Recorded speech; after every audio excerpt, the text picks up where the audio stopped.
ఈ ట్రైలర్ ఈవెంట్కి చీఫ్ గెస్ట్గా విచ్చేసినటువంటి లెజెండరీ రైటర్ విజేంద్ర ప్రసాద్ గారిని మాట్లాడవలసిందిగా రిక్వెస్ట్ చేస్తున్నాం. హాయ్, గుడ్ ఈవినింగ్ అండి. ఈ సినిమాలో హీరో ఆనంద్ గురించి మాట్లాడాలనుకున్నాను. దానికన్నా ముందు ఆనంద్ ఫ్యాన్స్ గురించి మాట్లాడతాను. పవర్ స్టార్ పవన్ కళ్యాణ్ ఫ్యాన్స్లో ఏ జోష్ ఉందో ఆ జోష్ మీలో కనిపించింది. Keep it up. Sir Rajesh గారు, I owe a sincere apology to Rajesh గారు. ఇన్సిడెంటల్లీ 3 రోజుల క్రితం నేను బేబీ సినిమా చూశానండి. దాంట్లో ఈ అద్భుతమైనటువంటి the performances of Anand costar, I was మెస్పరైజ్.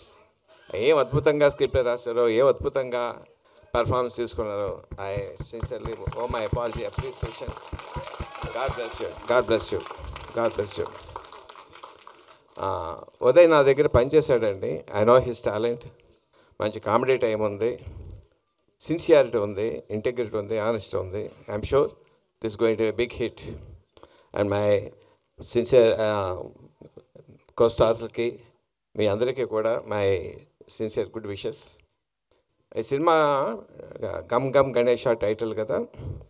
ఇప్పుడు ఎలక్షన్స్లో తెలంగాణలో 72% అది వచ్చింది, ఆంధ్రలో 81% వచ్చింది. ఈ సినిమా బయట 100% వ్యూయింగ్ రావాలి. ఇప్పుడే వస్తుంటే బయట గణేష్ నా చెవిలో చెప్పాడు, ఏదైనా సరే గణేష్ పూజ చేయకుండా ఉంటే చేస్తే వాళ్ళకి ఎదురు తగులుద్ది. యూత్ ఎవడన్నా సరే ఈ సినిమా చూడకుండా ఏ అమ్మాయి కన్నా ప్రపోజ్ చేస్తే వాళ్ళు అప్ప పగులుద్ది.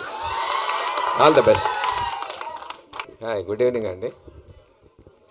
ఈ సినిమాలో హీరో ఆనంద్ గురించి మాట్లాడాలనుకున్నాను. దానికన్నా ముందు ఆనంద్ ఫ్యాన్స్ గురించి మాట్లాడతాను. పవర్ స్టార్ పవన్ కళ్యాణ్ ఫ్యాన్స్లో ఏ జోష్ ఉందో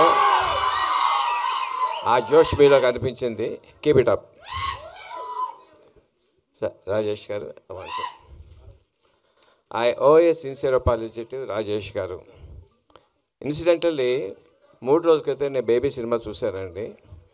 దాంట్లో ఈ అద్భుతమైనటువంటి the performances of Anand costar, I was mesmerised. ఏం అద్భుతంగా స్క్రిప్ట్ రాశారో, ఏం అద్భుతంగా పర్ఫార్మెన్స్ తీసుకున్నారు. I sincerely owe my apology, appreciation. God bless you. Uday నా దగ్గర పనిచేశాడండి. I know his talent. మంచి కామెడీ టైం ఉంది, సిన్సియారిటీ ఉంది, ఇంటిగ్రిటీ ఉంది, ఆనెస్ట్ ఉంది. I'm sure this going to be big hit.